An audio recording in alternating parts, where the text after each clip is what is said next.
বিসমিল্লাহির রহমানির রহিম। একদিন জিব্রাইল আলাইহিস সালাম হুজুর সাল্লাল্লাহু আলাইহি ওয়াসাল্লামের কাছে এলেন এবং বললেন, যে ব্যক্তি এই তাসবিহ পড়তে থাকবে তার জানাজায় ৭০,০০০ ফেরেশতা উপস্থিত হবে, তার সমস্ত কাজা নামাজ ক্ষমা করে দেওয়া হবে, সে মৃত্যুর যন্ত্রণা থেকে মুক্তি পাবে, কবরের আযাব থেকে দূরে থাকবে, জাহান্নাম তার জন্য হারাম হবে এবং জান্নাত তার জন্য ওয়াজিব হবে। সেই তাসবিহটি হলো, একবার জিব্রাইল আলাইহিস সালাম নবী করিম সাল্লাল্লাহু আলাইহি ওয়াসাল্লামের কাছে এলেন। তখন রাসূল করিম সাল্লাল্লাহু আলাইহি ওয়াসাল্লাম দেখলেন জিব্রাইল আলাইহিস সালাম কিছুটা চিন্তিত। রাসূল সাল্লাল্লাহু আলাইহি ওয়াসাল্লাম জিজ্ঞেস করলেন, জিব্রাইল, কি ব্যাপার, আজ তোমাকে বিষণ্ণ দেখছি কেন? জিব্রাইল আলাইহিস সালাম আরজ করলেন, হে আল্লাহর প্রিয় হাবিব, আমি আল্লাহর নির্দেশে জাহান্নামের দৃশ্য দেখে এসেছি। তা দেখে আমার উপর শোকের ছায়া নেমে এসেছে। নবী করিম সাল্লাল্লাহু আলাইহি ওয়াসাল্লাম বললেন, জিব্রাইল, আমাকেও জাহান্নামের অবস্থা জানাও। জিব্রাইল আলাইহিস সালাম বললেন, জাহান্নামের মোট ৭টি স্তর আছে। তার মধ্যে সবচেয়ে নিচের স্তরে আল্লাহ মুনাফিকদের রাখবেন। তার উপরের ৬ষ্ঠ স্তরে আল্লাহ মুশরিকদের নিক্ষেপ করবেন। পঞ্চম স্তরে আল্লাহ সূর্য ও চন্দ্র পূজারীদেরকে রাখবেন। চতুর্থ স্তরে আল্লাহ অগ্নি পূজারীদেরকে রাখবেন। তৃতীয় স্তরে ইহুদিদের এবং দ্বিতীয় স্তরে খ্রিস্টানদের রাখবেন। এইটুকু বলে জিব্রাইল আলাইহিস সালাম চুপ হয়ে গেলেন। তখন নবী করিম সাল্লাল্লাহু আলাইহি ওয়াসাল্লাম জিব্রাইল আলাইহিস সালাম আরজ করলেন, হে আল্লাহর রাসূল, প্রথম স্তরে আল্লাহ তাআলা আপনার উম্মতের গুনাহগারদেরকে রাখবেন। যখন নবী করিম সাল্লাল্লাহু আলাইহি ওয়াসাল্লাম শুনলেন যে তার উম্মতকেও জাহান্নামে দেওয়া হবে, তখন তিনি অত্যন্ত ব্যথিত হলেন এবং আল্লাহর দরবারে দোয়া করতে শুরু করলেন। এভাবে ৩ দিন কেটে গেল। আল্লাহর প্রিয় হাবিব মসজিদে নামাজ পড়তে আসতেন। নামাজ শেষে হুজরায় ফিরে যেতেন এবং দরজা বন্ধ করে আল্লাহর দরবারে কেঁদে কেঁদে ফরিয়াদ করতেন।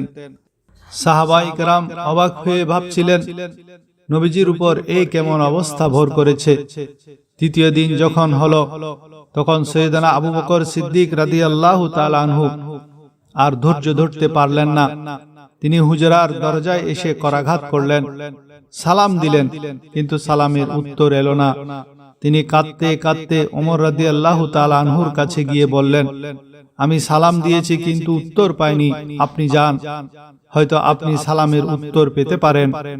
ওমর রাদিয়াল্লাহু তাআলা আনহু গিয়ে ৩ বার সালাম দিলেন, কিন্তু উত্তর এলো না।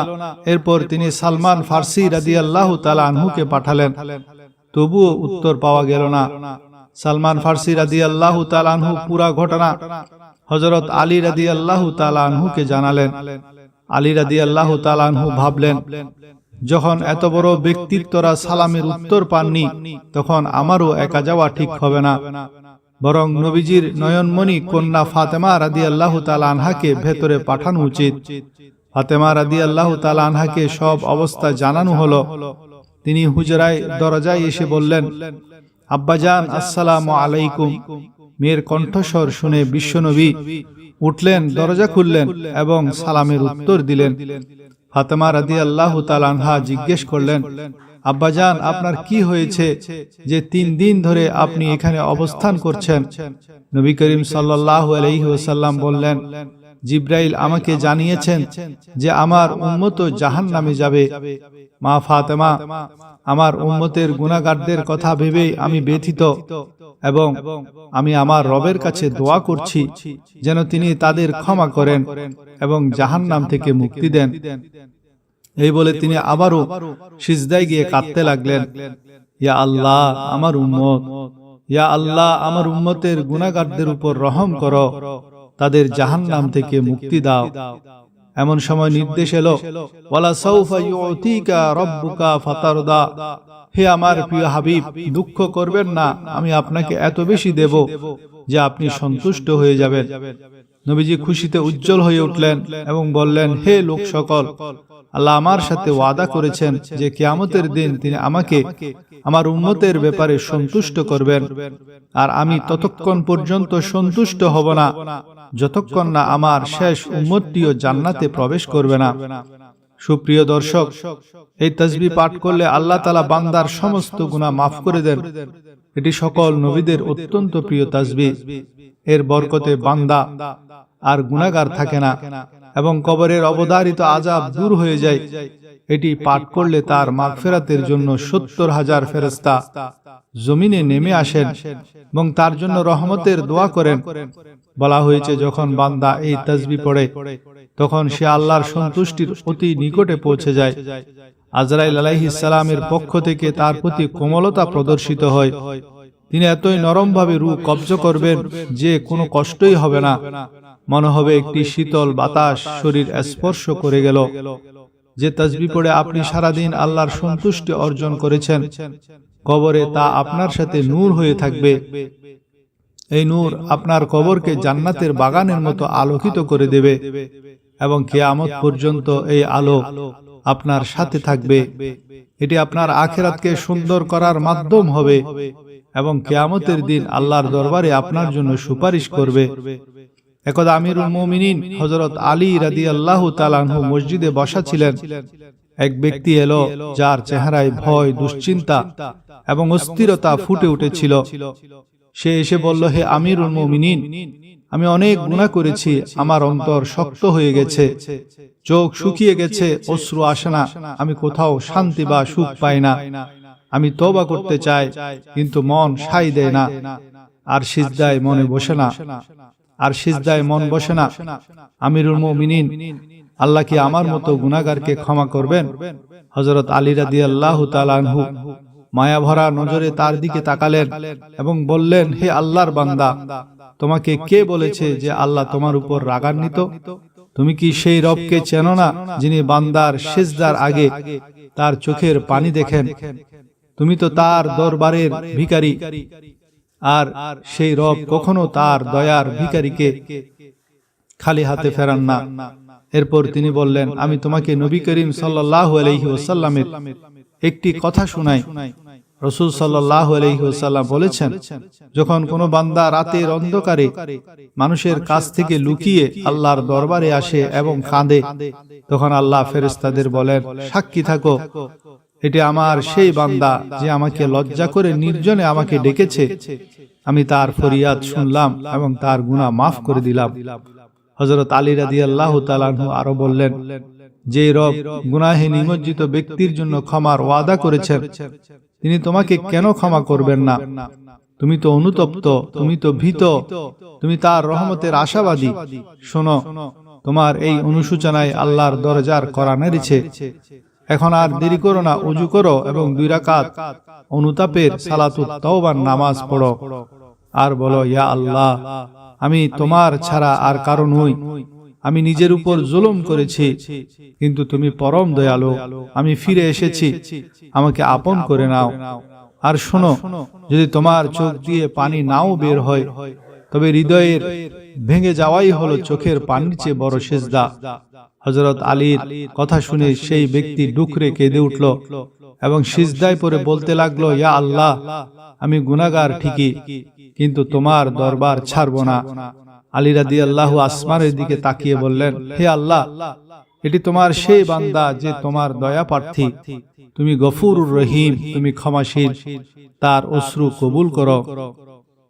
হযরত আবু উমামা রাদিয়াল্লাহু থেকে বর্ণিত, নবী করিম সাল্লাল্লাহু আলাইহি ওয়াসাল্লাম বলেছেন, আমার উম্মতের মধ্যে এমন কিছু লোক থাকবে যাদের গুনাহ কিয়ামতের দিন পাহাড়ের চেয়ে বড় হবে, জমিনের বিশালতা ছাড়িয়ে যাবে এবং আকাশচুম্বী হবে। কিন্তু যখন তারা তাদের আমল নিয়ে আল্লাহর সামনে দাঁড়াবে, তখন আল্লাহ ফেরেশতাদের বলবেন, আমার এই বান্দাদের হিসাব নিও না, তাদের গুনাহ ঢেকে দাও, তাদের ডানে বামে কেউ যেন না দেখে। তাদের আমার কাছে নিয়ে এসো। তাদের হৃদয়ে আমার জন্য এক বিশেষ ভালোবাসা ছিল। তারা গুনাহ করত ঠিকই, কিন্তু যখনই আমার নাম শুনতো, তাদের চোখ ভিজে যেত, মন ঘেমে যেত। যখন কেউ তাদের আমার রাসূলের ফরমান শোনাতো, তাদের হৃদয় কেঁপে উঠত। যখন রাতের অন্ধকারে একাকী থাকত, তাদের মন আমার সাথে কথা বলতো। যখন তারা গুনাহের পর ভেঙে পড়ত এবং আমার দিকে ফিরে আসতো, তখন আমি আমার আরশ থেকে ঝুঁকে পড়তাম তাদের এই আর্তনাদ আমার কাছে প্রিয় ছিল, তাদের অনুশোচনা আমি পছন্দ করতাম, তাদের চোখের পানি আমার কাছে তাদের সিজদার চেয়েও বেশি মূল্যবান ছিল। ফেরেশতারা অবাক হয়ে জিজ্ঞেস করবে, এরা গুনাহগার হয়েও এত সম্মানিত কেন? আল্লাহ বলবেন, কারণ সে আমার রহমতের আশা ত্যাগ করেনি। সে যখনই ভেঙে চুরমার হয়েছে আমি তাকে গুছিয়ে নিয়েছি, যখনই সে হুচট খেয়েছে আমি তাকে ধরেছি, কারণ সে আমাকে ডাকতে জানত। হে বান্দা, তুমি কোথায় না গিয়েছ? তুমি দুনিয়াকে আপন করেছ, মানুষের সামনে মাথা নিচু করেছ, সময় নষ্ট করেছ, গুনাহ দিয়ে অন্তর কালো করেছ। কিন্তু যখন তোমার দুনিয়া উজাড় হয়ে গেল, তোমার স্বপ্নগুলো ভেঙে চুরমার হলো, তোমার সব আশা শেষ হয়ে গেল, তখন তুমি আমার দরবারে এলে। তুমি রোদন ভরা কণ্ঠে বললে, ইয়া আল্লাহ। রাতের শেষ প্রহরে তুমি ফুফিয়ে ফুফিয়ে বললে, হে আমার রব, আমি ক্লান্ত হয়ে গেছি, আমি হেরে গেছি, আমি ভেঙে গেছি। তখন আমি তোমার মনের সেই আওয়াজ শুনেছি যা তোমার মুখেও আসেনি। আমি আরশ থেকে ফেরেশতাদের বলেছি, এই বান্দাকে একা ছেড়ো না। আমি সেই আল্লাহ যিনি তওবা কবুল করেন, আমি সেই আল্লাহ যিনি তওবাকারীকে দেখে খুশি হন। নবী করিম সাল্লাল্লাহু আলাইহি ওয়াসাল্লাম বলেছেন, কিয়ামতের দিন কিছু মানুষের চেহারা হবে উজ্জ্বল, তাদের গুনাহ অনেক হবে, কিন্তু অন্তরে আল্লাহর মহত্বের নূর থাকবে। হাত খালি থাকবে, কিন্তু আল্লাহর রহমত সামনে থাকবে। তাদের বলা হবে, আজ তোমাদের সেই রব ক্ষমা করেছেন যার ভয়ে তোমরা লজ্জিত ছিলে। তোমাদের সেই চোখের পানি আজ সাক্ষী যা রাতের অন্ধকারে ঝরেছে। তোমাদের সেই দীর্ঘশ্বাস আজ তোমাদের দলিল যা তোমরা নির্জনে ফেলেছিলে।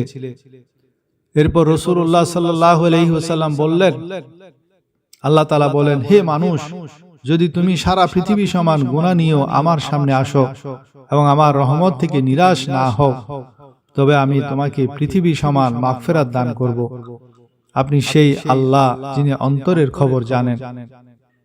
আমার খাজানায় কোনো কমতি নেই, আমার দরবার থেকে কেউ খালি ফিরে যায় না। হযরত সাদ বিন আবি ওয়াক্কাস রাদিয়াল্লাহু তাআলা আনহুর একটি ঘটনা উল্লেখযোগ্য। উহুদের যুদ্ধে তিনি নবীজির চারদিকে ঢাল হয়ে লড়াই করেছিলেন, প্রতিটি তীর নিজের বুক দিয়ে ঠেকিয়েছিলেন। রাসূলুল্লাহ সাল্লাল্লাহু আলাইহি ওয়াসাল্লাম তার বীরত্ব দেখে বারবার বলেছিলেন, সাদ, তীর চালাও, আমার মা বাবা তোমার উপর কোরবান হোক। এটি এমন এক বাক্য যা রাসূলুল্লাহ সাল্লাল্লাহু আলাইহি ওয়াসাল্লাম খুব কম সাহাবীর জন্য ব্যবহার করেছেন। হযরত তালহা বিন উবাইদুল্লাহ রাদিয়াল্লাহু তাআলা আনহু সেদিন নবীজির সামনে নিজের হাত দিয়ে এত তীর ঠেকিয়েছিলেন যে তার হাত অবশ হয়ে গিয়েছিল।